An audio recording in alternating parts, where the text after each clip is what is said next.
जय हिंद, जय भारत। दोस्तों मेरा मुल्क, मेरा देश, मेरा ये वतन, शांति का, उन्नति का, प्यार का चमन, इसके वास्ते निसार है मेरा तन, मेरा मन, ए वतन, ए वतन, ए वतन। दोस्तों ये दिल जले फिल्म का गाना है, लेकिन दोस्तों हमें आज़ादी दिलाने के लिए कितनी ही देश में महापुरुषों की और कितने ही क्रांतिकारियों की चिताएं जली है, जब जाकर हमें ये आज़ादी मिली है। दोस्तों हमने आज़ादी के 75 वर्ष पूरे किए और देश भर में आज़ादी का अमृत महोत्सव मनाया जा रहा है, जिसके तहत देश प्रदेश में कई प्रकार के कार्यक्रम किए जा रहे हैं। स्वागत है दोस्तों आपका हमारे चैनल नॉलेज नाश्ता में। आज हम नॉलेज नाश्ता में दोस्तों हमारी आज़ादी यानी 15 अगस्त से जुड़े हुई कुछ मज़ेदार जानकारी आपके लिए लाए हैं।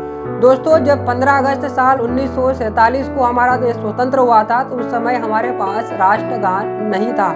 दोस्तों हमने राष्ट्रगान को साल 1950 में अपनाया था, जबकि हमारे राष्ट्रगान जन गण मन को रविन्द्रनाथ टैगोर जी साल 1911 में ही बंगाली भाषा में लिख चुके थे। पहली बार दोस्तों राष्ट्रीय ध्वज साल 1906 में पारसी बागान स्क्वायर में लहराया गया था। दोस्तों ये जो झंडा था इसमें 3 रंग थे, पीला, हरा और लाल। दोस्तों ऊपर जो लाल रंग था इसमें 8 कमल के फूल बने हुए थे, और जो नीचे हरी रंग की पट्टी थी दोस्तों इसमें इसके बाईं तरफ सूर्य और अर्धचंद्र बना हुआ था, जबकि इसके दाहिनी ओर पर स्टार यानी कि सितारे बने हुए थे।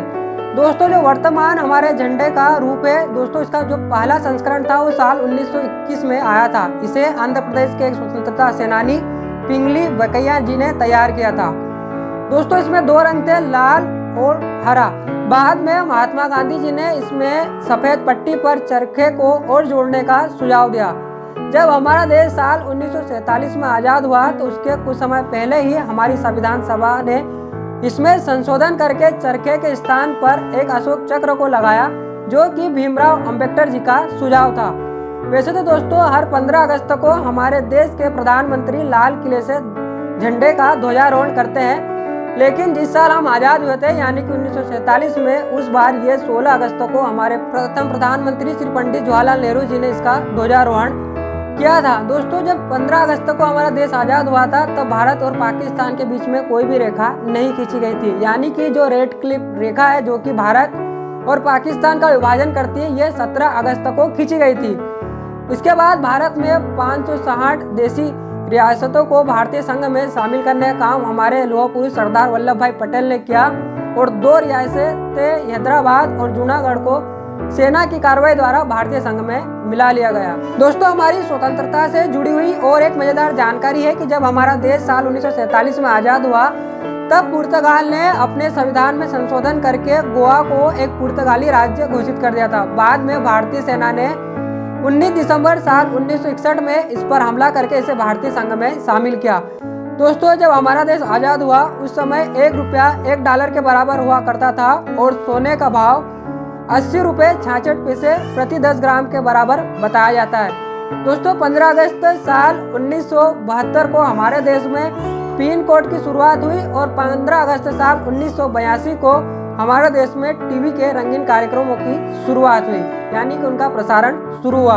दोस्तों भारत के अलावा और भी 3 देश हैं जो 15 अगस्त को ही अपना स्वतंत्रता दिवस मनाते हैं, जैसे कि कोरिया। दोस्तों साल 1945 में 15 अगस्त के दिन ही जापान से आज़ाद हुआ। बाद में साल 1948 में उत्तर कोरिया और दक्षिण कोरिया में बढ़ गया।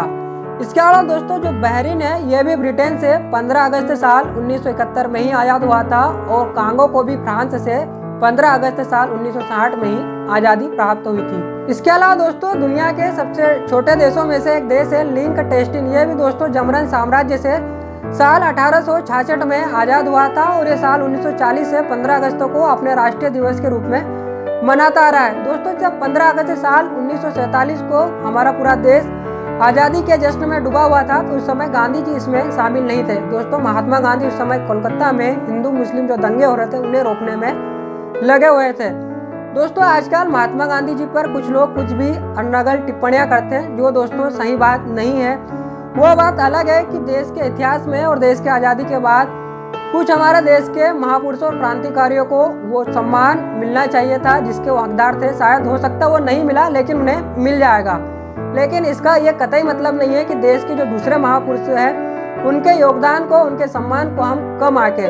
दोस्तों, महात्मा गांधी पहले भी आदरणीय थे, आज भी आदरणीय है और आगे भी आदरणीय ही रहेंगे।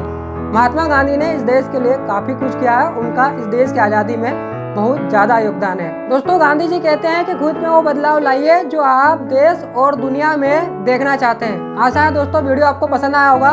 मिलता है किसी अगली वीडियो में कुछ मज़ेदार, कुछ मसालेदार जानकारी, कहानी या फिर किसी किस्से के साथ। तब तक आप अपना ख्याल रखिए। जय हिंद, जय भारत।